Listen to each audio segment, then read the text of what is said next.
Guten Abend, liebe Zuschauerinnen und Zuschauer und herzlich willkommen zum heutigen Panorama, moderiert aus Zollikofen.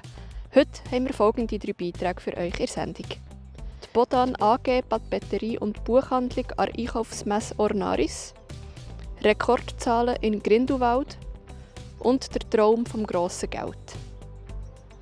Eine der Spezialitäten der Bodan AG Papeterie und Buchhandlung sind Verpackungen mit hauseigenen Kräutern. Daneben punktet der Laden auch mit seiner Beratung und dem vielfältigen Sortiment. Neue Ideen holt sich das Team aus Kreuzlingen an der Einkaufsmesse Ornaris in Bern. Mehr dazu im Beitrag von Patrick Schmid. Das Kerngeschäft, das wir machen, ist, wir sind eine Druckerei. Papeterie und Buchhandlung hat einfach schon seit immer dazugehört. Das hat immer miteinander funktioniert. Die Kunden, die kommen, die haben gerne, was wir anbieten, sei es Papeterieartikel oder auch Bücher. Ich bin Krimi-Fan, darum habe ich natürlich da Joël Dicker, auch ein Krimi-Buch. Das lese ich im Moment persönlich auch daheim. Ich habe einen Westschweizer, ja, genau. Ja. Aber er hat international Beachtung gefunden mit seinen Büchern, die er schreibt. Wir haben die auch entsprechend platziert, gerade am Eingang zu, dass die Kunden das sicher sehen. Und mit diesen Sachen oder mit dem Teil des Sortiments können wir uns natürlich auch ein bisschen abheben. Wir versuchen uns sicher mit Beratungsdienstleistungen und dann eben mit so Zusatzdienstleistungen wie das Verpacken von Geschenken ein bisschen abzuheben von allen anderen, die ähnliche Sachen anbieten wie wir. Und bei uns kann man in den Laden reinkommen und kann wählen, was man gerne für eine Geschenkspackung hat. Wir haben die ausgestellt. Und dann die Mitarbeiter da mit ganz viel Liebe jeweils vorbereiten. Bei den Päckchen, die wir mit Kraftpapier einpacken, binden wir noch für den Kunden Kräutchen oben drauf binden. Im Sommer haben wir Lavendel oder Blumen und jetzt haben wir einfach Kräuter, die wir so als Dekoration drauf einbinden. Um die Ostern herum werden sicher die Blumen gefragt sein. Dann von der Farbe her, im Frühling sind natürlich immer Pastelltöne gesucht. Man merkt einfach, dass die Kunden sich auf den Frühling freuen. Das sieht man im saisonalen Bereich sowie auch eben in der Papeterie. Dadurch, dass wir natürlich immer wieder einen Wechsel haben, halt von der Saison her, und wir selber einkaufen bei den Lieferanten, hat es natürlich dann irgendetwas drunter oder eben nicht. Ob es dann etwas Exotisches ist oder nicht, das ist eigentlich meistens immer von den Lieferanten auch abhängig.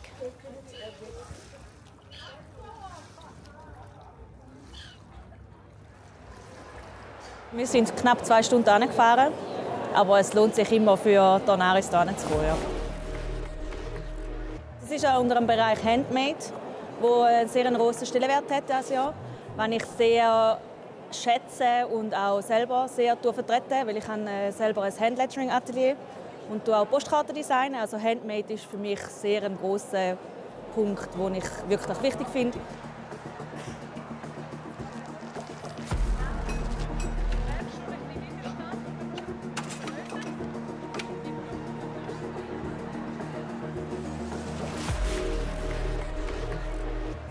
Dass man wieder ein bisschen mehr zurückgeht, um selber gemachte Sachen zu verschenken auch. Und das ist gerade jetzt auch im Handlettering-Bereich halt sehr wichtig, weil man macht es ja nicht perfekt. Ich sage immer in meinen Kursen, wenn ihr es perfekt machen wollt, dann macht es am PC. Aber es verliert dann halt den persönlichen Flair, der mir persönlich mega wichtig ist und ich viel mehr schätze.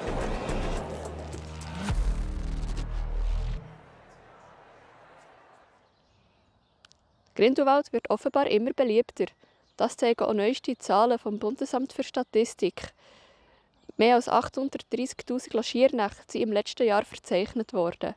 Ein Plus von über 15% gegenüber dem vorletzten Jahr. Zudem gilt das Eigerdorf als eines der gastfreundlichsten Reiseziele auf dieser Welt. Der Nick Rubi, Präsident von Grindelwald Tourismus, freut es. Mehr dazu im Beitrag von Ben Abeckle.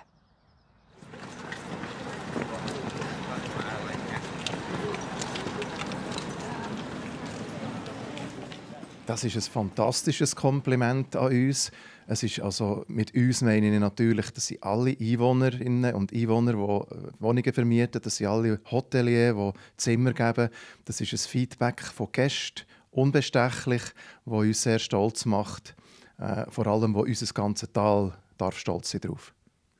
Oh, jetzt ist Grindelwald an sich schon wunderschön und jetzt ist es auch noch sehr freundlich und jetzt kommen dann vielleicht noch mehr Gäste. Ist ja eigentlich etwas Schönes in diesem Sinn. Unbedingt. Wir freuen uns sehr und wir hoffen, dass wir auch weiterhin so gastfreundlich dürfen sein. Wenn du jetzt Leute hörst, die die Nase rümpfen und sagen, ja, wir haben jetzt aber nicht noch mehr Gäste, findest du, dort muss man ein bisschen differenzieren bei den Touristinnen und Touristen? Wir haben ja so viel Hotelbetten zur Verfügung, wir haben so viele Parkplätze zur Verfügung und das tut sich eigentlich selber regeln, wie viele Gäste da kommen oder nicht kommen. Wenn es dann wirklich mal zu viel wäre, dann probiert man halt Massnahmen zu treffen, für das ein bisschen zu lenken. Und da probiert man dann sicher das Beste. Aber bei jeder Massnahme gibt es Gewinner und Verlierer, darum sollte man das Häuferchen daran hergehen. Aber vielleicht braucht es ja das. Du als Urgrindelwalder, sag ich mal, warum seid ihr so freundlich? Was macht das aus? Warum?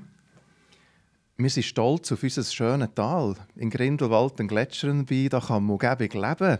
Wir leben hier gern und gäbig und das zeigen wir auch gern den anderen, weil wir stolz auf das Tal sind.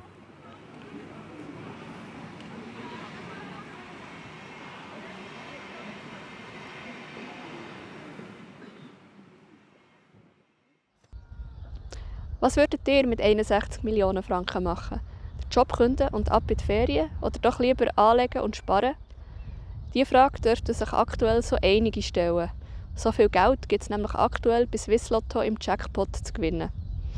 Der Max Saladin und Alina Dubach haben sich in Bern und Thun bei den Passanten umgehört. Nein, habe ich nicht, nein.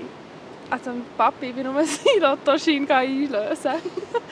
Nein, ich habe auch noch nie Lotto gespielt, aber mein Vater hat auch schon. Oder auch so ein bisschen in meinem Umfeld so, aber ich habe es selber noch nicht. Haben wir auch Lotto gespielt, gell? Ja. Ja. Aber in dem Fall noch nicht gewonnen. 10 Franken. Ja. Also ehrlich gesagt habe ich noch nie mitgemacht. Und ich weiss, dass das sehr ein grosser Jackpot ist oder ein hoher Jackpot. Ich weiss nicht, wie man dem genau sagt.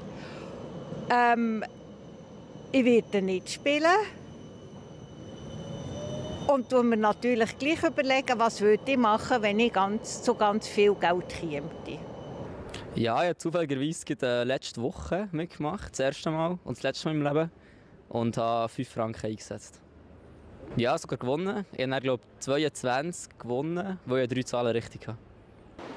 Nein, ich glaube nicht, weil die Wahrscheinlichkeit, dass man gewinnt, steigt ja eigentlich nicht. Weil das mache ich ja immer mehr mit und darum glaube ich nicht, dass es für mich rentiert, Geld zu investieren in etwas, was ich dann nicht gewinne.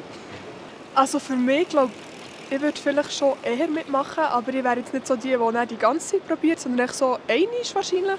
Und wenn ich es dann nicht geschafft hätte, würde ich es wahrscheinlich einfach auch lassen. Ja. Ja, vielleicht. Ich habe gesehen, ist jetzt noch nicht geknackt worden. Wegen dem gibt es noch mal den Schein. Aber bis jetzt habe ich noch nicht gemacht. Ich würde zuerst mal schweigen und nachher würde ich probieren, das Geld zu investieren und mehr daraus zu machen. Und die Ferien gehen natürlich, oder? Ich würde wahrscheinlich irgendwo spenden bei ein paar Organisationen. Und dann würde ich aber sicher auch schauen, dass ich ein bisschen reisen kann. Das fände ich mega cool. Schau, ich muss reinreden, ist gut. Ja, kannst du auch, ist gut. Ich wäre hoffnungslos überfordert mit so viel Geld. Ich wüsste gerade nicht, ich müsste mir Hilfe holen. Wenn ich jetzt das erfahren würde, ich wäre wirklich zuerst sprachlos und fast ein bisschen erschlagen. Und nachher würde ich mir überlegen, wie viel habe ich denn schlussendlich wirklich, weil man muss ja, glaube ich, ziemlich Steuern zahlen. Einerseits möchte ich gerne eine Wohnung, eine alte, die ich renovieren kann, wo ich nicht auf das Geld schauen müsste. Nachher würde ich mir... Gute Frage. Ich würde mir, glaube ich, ein Auto kaufen, ein cooles. Und ich würde viel investieren, sicher. Immobilien kaufen, Aktien kaufen. Dann so passives Einkommen aufbauen. Studium abbrechen. Ein das. Eine Reise ausdenken. Nach Japan. Und nachher würde ich ganz sicher auch noch überlegen, wo ich das Geld für andere einsetzen. Frauen und Mädchen auf der Welt, wirklich nötig ist, dass die eigenständiger leben können, würde ich nachher eigentlich den Rest dort einsetzen. Das wär's.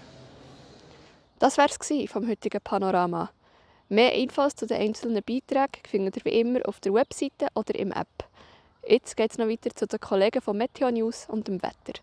Ich sage merci fürs Zuschauen und wünsche einen ganz schönen Hinweis. Das Wetter wird euch präsentiert von Made in Bern.